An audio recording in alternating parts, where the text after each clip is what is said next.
all my future buyers and sellers out there. I am here to teach you more than you knew before about the real estate process. And wouldn't you know, I'm shaking things up today. Not only am I out of the office, but I'm not in front of a light ring either. I am taking you on a neighborhood tour.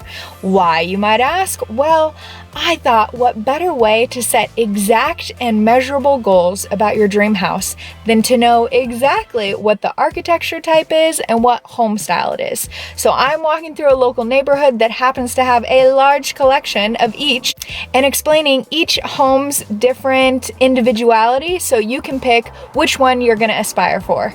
Now, before we get into the individual houses and what makes each one special and identifiable, I will tell you that we are in a residential neighborhood. I won't be inside any of the houses, I'll just be walking by, but I do want to be respectful of the homeowners. So I'm just going to give an overview, a couple spans of the camera and go from there.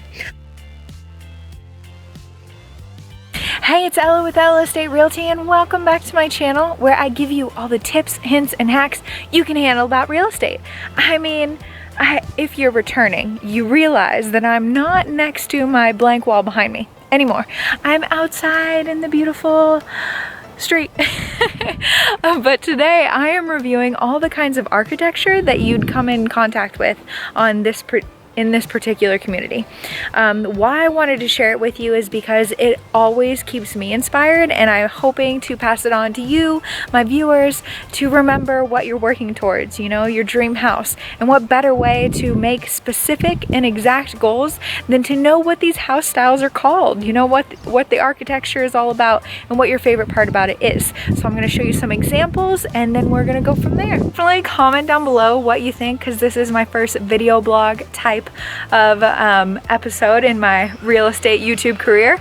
But if you are new here, hit that subscribe button, hit that like button, let me know what you think about this, and let's get this tour started. The thing about this neighborhood is as you raise in elevation, so does your price, of course, because of views, but also the community that I'm touring today has such a collection of architecture because locals have dubbed it the Street of Dreams, where you can submit.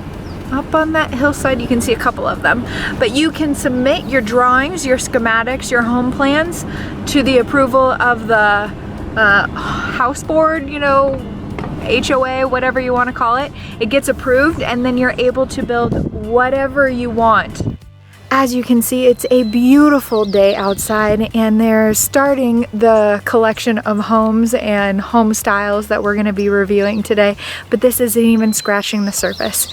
Don't know how many houses are in this community, but I'm going to be going through the favorites of mine and how I identify their home styles and architecture styles from what I've learned and passing it on to you guys. Alright, so before I start these previews of homes, I just want to put a disclaimer out there that I am no specialist in architecture and different home designs, but I know as much as the internet has told me and from my experience, and just know that a lot of architecture types are kind of interchangeable. There's subtle differences, so I might not be exact, but I'm trying to do an overview just for the fun of it.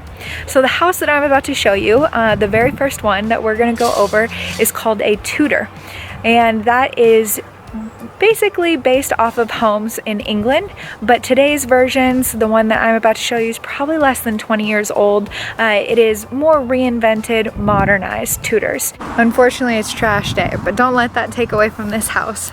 Like I said, this is a Tudor, and some of the things that you'll see is that it's one of the most recognizable architecture types just because of the detailing of the timber and also the gabled roofs. And if you're not familiar with roofs, it is the point of that roof. Now, these houses are usually meant for environments like the East Coast that are very rainy and snowy. Totally makes sense for Seattle. If you're a Washingtonian like I am, they might remind you of the small Christmas town Leavenworth. And if you're not from Washington, definitely look it up. Leavenworth is amazing in the summertime too. But I can appreciate this house just from its character, and it definitely stands out. It is one of the only ones in the neighborhood that has this particular home style type. So it is, if it speaks to you, then let me know in the comments down below.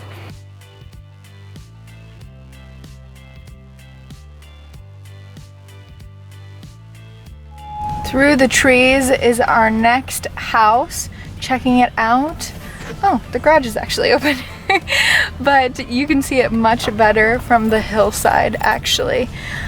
This one is categorized as shingle house style. But let me go grab a view from the front. Off in the distance, you can definitely see the round arches of that roof. And as we did the drive-by, you can see that the siding of the house also has lots of shingles, and this making it a shingle home. Shingle styled home. As we get closer, definitely the privacy gets bigger, but I just wanted to say that most of these homes are usually found in East Hampton, Nantucket, Rhode Island, definitely on the East Coast. So this is kind of a find, kind of out of the ordinary. I just wanted to share it with you guys. I'm about to walk you over to a gorgeous Craftsman, but I wanted to tell you a little bit more about what makes a Craftsman home a Craftsman home. Talk about a tongue twister. But did you know that they're nicknamed the Arts and Crafts houses, mostly because they are supposed to be featuring the artisan way of handcrafting the home. That's why you see features such as the natural woods exposed, like exposed beams, stone buildings out front, the large support beams out front, large porches to invite people in. It was actually really popular, and it started to be popular originally in 1905 to 1930, and then it fell off a little bit, but it's definitely made its comeback because I don't know about you, but I have seen Craftsman on the front of magazines, Pinterest, everybody's all about it. Maybe it's more in the Pacific Northwest, but it's definitely a popular choice. You can see as we're walking closer, you know, like those support beams covered in stone that we talked about, the peaked roofs, the different wood that comes off of the trim, and it's of course all American. Beautiful landscape, and this is just for this house, but you just have to take it in and adore it.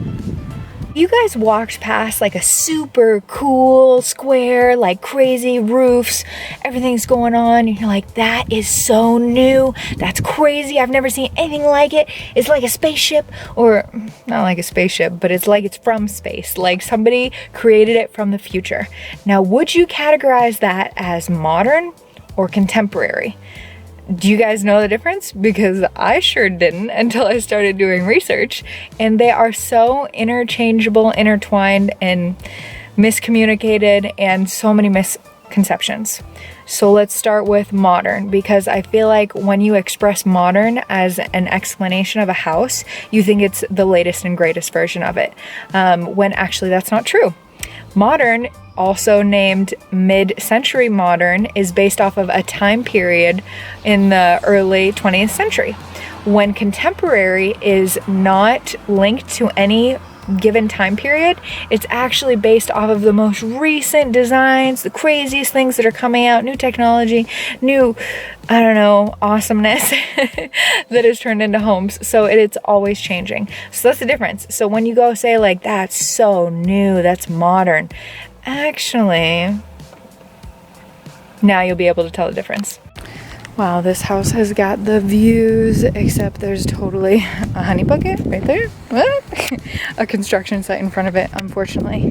But as you come around, you can see that the roof of the bottom level is all moss. As you can see from behind, just like I spanned over, the rooftop is actually alive. I love that about the Pacific Northwest. They're more knowledgeable about their energy efficiency and being more in tune with nature.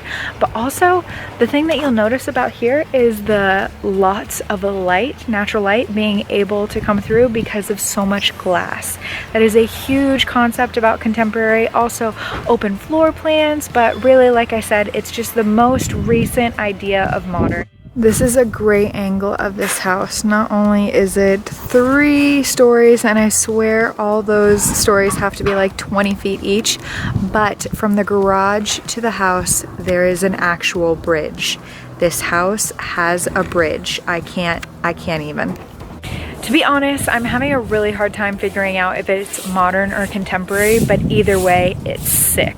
So I thought you guys should see it because I feel like each and every one of you deserves a bridge in your house. So what better way to have aspirations? We have modern behind me, and then we switch over to Spanish. Ooh, look at that. You can tell by the cylinders behind me. You got 1 and 2. Also the arched doorway and the red roof. All these things lend itself to its background, but it's actually a multicultural mixture of like Mediterranean, European, and North American, I want to say.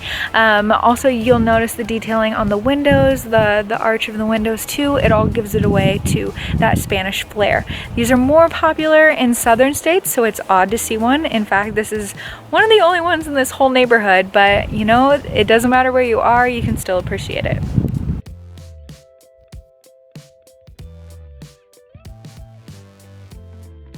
The next house that I'm about to show you, I always think of a Spanish armada, which armada means fleet of ships, so I don't know why I think that. But I think I feel like it's a house where you would take refuge. Like if there was a war, zombie apocalypse or something, this is the house you need to be in. The only thing that it's lacking is a giant fence. But that's better for us because we have a better view of the house, so let's check it out. Behind me, that tiny little thing is actually a compound. I'm pretty far away for distance just because it's hard to capture it all into one shot, but I'll tell you that it's categorized as a Mediterranean home with a Spanish flair, Spanish colonial revival. I had to memorize that, sorry. But the reason why I picked Mediterranean is because it has a wraparound, almost a U shape, and I can bet you there's probably some kind of fountain within their walls that I can't see. Also, the nature, it just flows throughout the property. As we get closer, this is just the corner, but you can see in the distance, can you? That flower looking opening, it's called a quadrifoil. Definitely had to Google how to pronounce that. That is another attribute that makes it more of a Mediterranean with a Spanish flair. Also, the stone and the wrought iron, different details about it. Also, like I said, there's just vegetation and nature and beautiful gardens throughout it. It just cascades over this rock wall. And as you can see, it does look like the best zombie hideout.